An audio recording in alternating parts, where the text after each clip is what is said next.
BR Ambedkar Konaseema జిల్లాలో PWD విభాగంలో 15 ఏళ్లుగా ఓచర్ పీరియడ్ ఉద్యోగాలుగా పనిచేస్తున్న కార్మికులు ఉద్యోగ భద్రత హక్కుల కోసం నిరంతర సమ్మె కొనసాగిస్తున్నారు. పాండిచ్చేరి, కరైకల్, యానం ప్రాంతాలకు చెందిన సుమారు 1300 మంది ఉద్యోగులు ఈ నెల 2 నుంచి విధులకు హాజరు కాకుండా శాంతియుత పోరాటం చేస్తున్నారు వారు తెలిపారు. సీఎం ఇప్పటికే సమాన పనికి సమాన వేతన కింద జీతాలను పెంచేలా చర్యలు తీసుకున్నారని చెప్పారు. అయితే తమ ఉద్యోగాలను పర్మనెంట్ చేసి భరోసా కల్పించాలని వారు కోరారు. 15 సంవత్సరాలుగా ఓచర్ పీరియడ్ ఎంప్లాయీస్ గా పనిచేస్తున్నాం.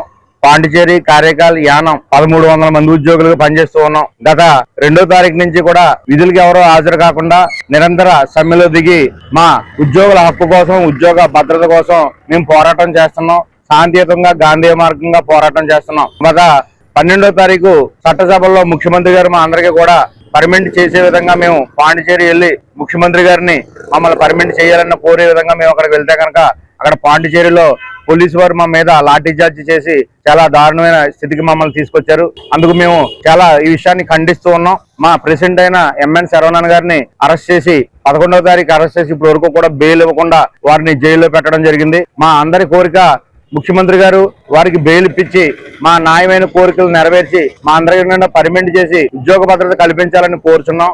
ముఖ్యమంత్రి గారు మాకు మొదటి నుంచి కూడా అన్ని రకాల సహాయ సహకారాలు అందించారు. మాకు 10,000 రూపాయల జీతం చేయడంలో కానీ, 18,000 రూపాయలు చేయడంలో కానీ, అలాగే ఇప్పుడు కూడా 27,000 రూపాయలు సమాన పనికి సమాన వేతనం కూడా అందజేసే విధంగా ముఖ్యమంత్రి గారు ఆలోచన చేస్తానని చెప్పారు. అలాగే మా యూనియన్ నాయకుడు శరవణన్ గారిని వెంటనే విడుదల చేయాలని మా ఉద్యోగులందరి తరఫున మేము కోరుకుంటున్నాం. ఇది ప్రజలందరూ కూడా గమనిస్తారని, అలాగే మా పోరాటానికి ప్రతి ఒక్కరూ కూడా సహకరిస్తారని చెప్పి ఈ సందర్భంగా తెలియజేస్తున్నాను. ఫిబ్రవరి 2వ తారీఖు నుంచి, ఎందుకంటే ఈ సమ్మె అనేది మాకు ఐకమత్యంగా ఉండడానికే కాదు, ఈ సమ్మెలో పాల్గొని మేము ప్రతి ఒక్కరు కూడా ఉద్యోగాలను చేస్తాం తప్ప ఎవరికి కూడా ఉద్యోగ భద్రత లేదు.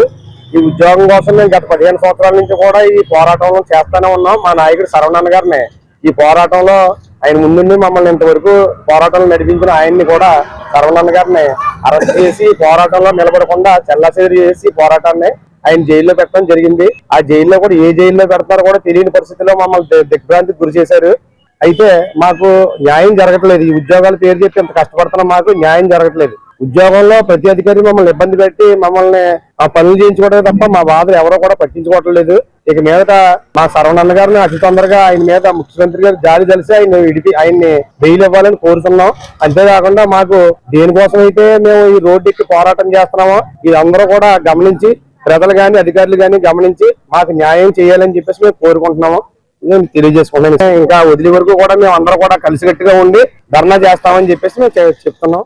ఈ వీడియో మీకు నచ్చినట్లయితే లైక్ చేయండి, షేర్ చేయండి, మా ఛానల్ కి సబ్స్క్రైబ్ చేయండి.